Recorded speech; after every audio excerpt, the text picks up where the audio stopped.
Hello friends, hello बच्चों। आज हम बात करेंगे मैथ्स का एक टॉपिक है नंबर सिस्टम। क्या है?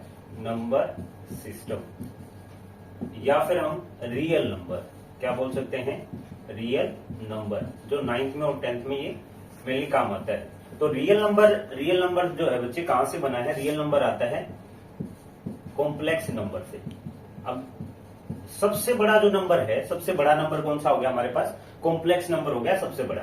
अब कॉम्प्लेक्स नंबर क्या होता है बच्चे? Real number plus imaginary number, दो नंबर को मिला के क्या बनता है हमारा? कॉम्प्लेक्स नंबर बनता है। इमेजिनरी नंबर इनको मिला के क्या बनता है? Complex number. और ये कॉम्प्लेक्स नंबर आप कहां पढ़ोगे? ये पढ़ोगे आप 11th क्लास में। तो आप मेनली आप 9th और 10th में रियल नंबर सिस्टम या फिर नंबर लाइन जो हम कह सकते हैं, ये सारी बातें आप कहां तक सीखते हो? 10th तक सीखते हो। तो ये जो इमेजिनरी नंबर है इसको हम किस फॉर्म में लिखते हैं? आयोटा के फॉर्म में। ये बातें आप कॉम्प्लेक्स नंबर में सीखोगे क्लास 11th में। आज हम पढ़ेंगे किसके बारे में? रियल नंबर के बारे में। तो रियल नंबर होता है बच्चे rational number plus irrational number. दो नंबर को मिलके क्या बनता है? इन दोनों नंबर को मिलके रैशनल नंबर और इरेशनल नंबर को मिलके क्या बनता है? रियल नंबर बनता है। अब रैशनल नंबर कौन सा होता है? रैशनल नंबर होता है P/Q फॉर्म। या हमने क्लास 6th में पढ़ा था, 7th में पढ़ा था, 8th में पढ़ा था। ये हमने क्या सुन रखा है, रट्टे भी लगा रखे हैं हमने इसके।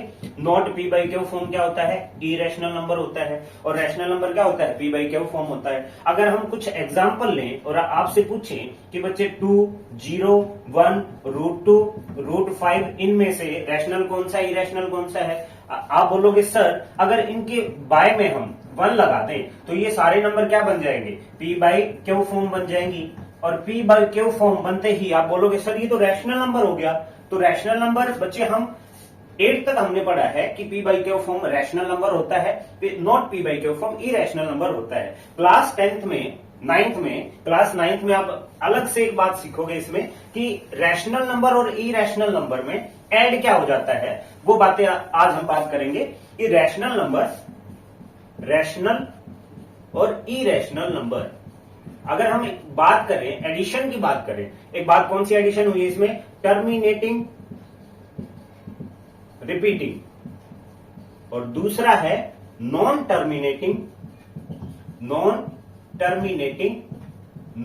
Repeating number. ये बात हमने किसमें?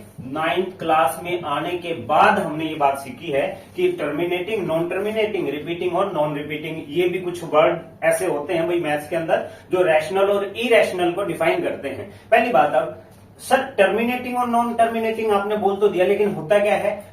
टर्मिनेटिंग नंबर बच्चे, टर्मिनेटिंग नंबर वो नंबर होता है जब भी किसी भी इंटीजर को उस इंटीजर से डिवाइड करें तो रिमाइंडर जो है हमारा वो कितना आए? 0 आए। किसके इक्वल आए? 0 के इक्वल आ गया तो इसका मतलब हम कह सकते हैं वो नंबर क्या हो गया है? टर्मिनेट नंबर हो गया है। उसको हम क्या बोलेंगे?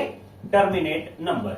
अगर डिवाइड करने के बाद किसी भी इंटीजर को दूसरे इंटीजर से डिवाइड करने के बाद नंबर हमारा बार बार रिपीट हो रहा है, जैसे अब हमने एक नंबर ले लिया 1/3 और इसको हम 1 को डिवाइड कर रहे हैं किससे? 3 से। जब भी डिवाइड करेंगे बच्चे कितना आएगा? 0.3 कितना हो जाएगा?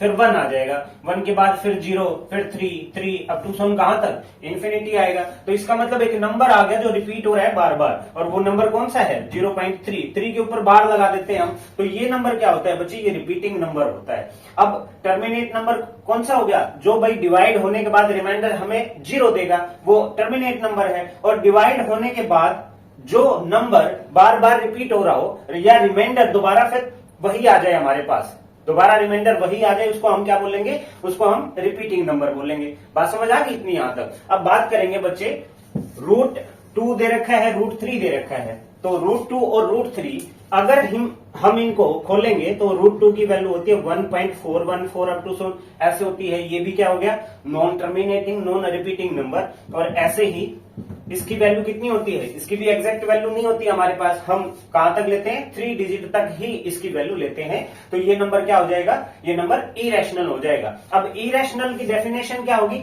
इरेशनल हो गया बच्चे जो non terminating, non repeating number दोनों ही हो। दोनों मतलब भाई ऐसा ना हो कि नॉन टर्मिनेटिंग नंबर है, नॉन टर्मिनेटिंग है लेकिन रिपीटिंग नंबर है, रिपीट हो रहा है बार बार। जैसे ये हमने एग्जांपल लिया था 1/3 और 1/3 में कितना था 0.3333। ये कौन सा नंबर है? Non repeating non terminating number है बट रिपीटिंग नंबर है।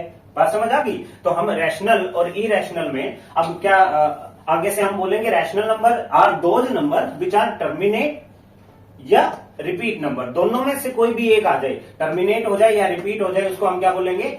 उसको हम बोलेंगे रैशनल नंबर। और इरेशनल नंबर क्या होगा बच्चे? Non terminating non repeating number. अब बात कर रहे हैं हम रियल नंबर के बारे में। देखो रियल नंबर में क्या था? रियल नंबर में अभी अभी हमने बात करी है कि रियल नंबर दो नंबर से मिलकर बना है, rational number plus irrational number. अब इरेशनल में हम कह सकते हैं सर अंडर रूट में जितने भी प्राइम नंबर आते हैं उनको हम क्या बोलेंगे? उनको हम इरेशनल नंबर बोलेंगे। तो जैसे √2 है, √3 है, √5 है, up to son prime number. ये हम बात करेंगे रैशनल में। सबसे पहली बात रैशनल में जो बात करेंगे हम, पहला नंबर कौन सा है? Natural number. नेचुरल नंबर कौन सा? जो सर 1 से स्टार्ट होता है बच्चे और कहां तक जाता है? इन्फिनिटी तक जाता है, उस नंबर को हम क्या बोलेंगे? Natural number. फिर आता है हमारे पास होल नंबर। होल नंबर क्या होता है? जो 0 से स्टार्ट होता है और प्लस इन्फिनिटी तक जाता है, इसको हम क्या बोलेंगे? Whole number. तीसरा आता है बच्चे हमारे पास integers. Integers number are those which are represent on number line. अब नंबर लाइन पर रिप्रेजेंट होने वाले कौन से हैं? -1, -2, -3, -4 up to so on minus infinity, 0, 1, 2, 3 up to so on कहां तक? Plus infinity. इन नंबर्स को हम क्या कहते हैं? इंटीजर्स। फिर आता है बच्चे अपने पास even number. Even number are those which are divided by 2। Even number वो नंबर होते हैं जो 2 से भाग हो सकते हैं। तो हम लिख सकते हैं 2, 4, 6, 8, 10 अप टू सोन। अब क्या क्वेश्चन यहां आता है बच्चे, क्या 0 इवन नंबर है? 0 इवन नंबर है? तो 0 क्या है? Even number. कई बच्चे बोलेंगे सर इवन नंबर होता है, कई बोलेंगे सर इवन नंबर नहीं होता। अब डिफाइन कैसे करेंगे? हमने बात करी थी बच्चे इवन नंबर क्या है? जो 2 से डिवाइड हो जाए। क्या 0 2 से डिवाइड होता है? सोचो, होता है। क्यों? क्योंकि 0 एक ऐसा नंबर है बच्चे, हर नंबर से डिवाइड होता है। 4 से भी डिवाइड होता है, 5 से भी डिवाइड होता है। समझ आ गया इतना? तो हमने बात करी थी कि जो नंबर 2 से डिवाइड हो जाए, 2 से डिवाइड होने वाला नंबर कौन सा होगा? इवन नंबर होगा। तो इसका मतलब 0 भी क्या है? 2 से डिवाइड होता है। तो उसके बाद है ओड नंबर। ओड नंबर कौन से होते हैं? जो 2 से डिवाइड नहीं होते, उन नंबर्स को हम क्या कहते हैं? Odd number. उसके बाद आता है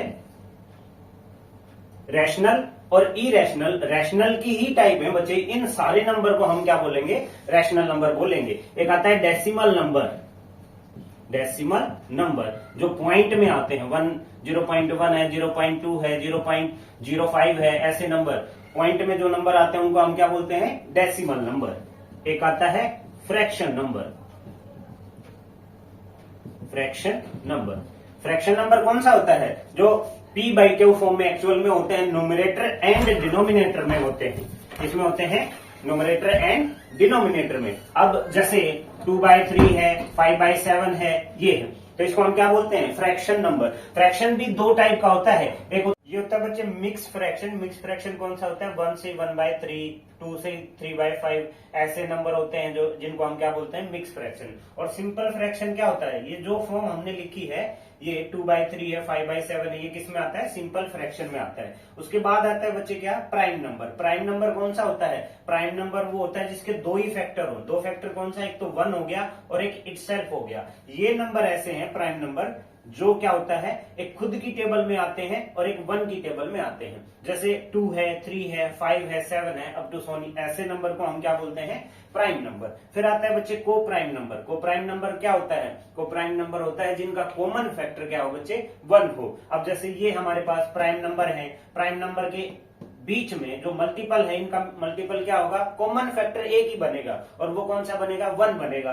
तो जैसे है 2 3 है, या 3 5 है, या 5 7 है, तो ये these are the example of को प्राइम नंबर। 3 5 है, जैसे 5 7 है, तो हम कह सकते हैं a pair of prime number is non को प्राइम नंबर। उसके बाद आता है बच्चे क्या, कंपोजिट नंबर। कंपोजिट नंबर क्या होता है, जिसके 2 से ज्यादा फैक्टर हों, 2 से ज्यादा फैक्टर हों।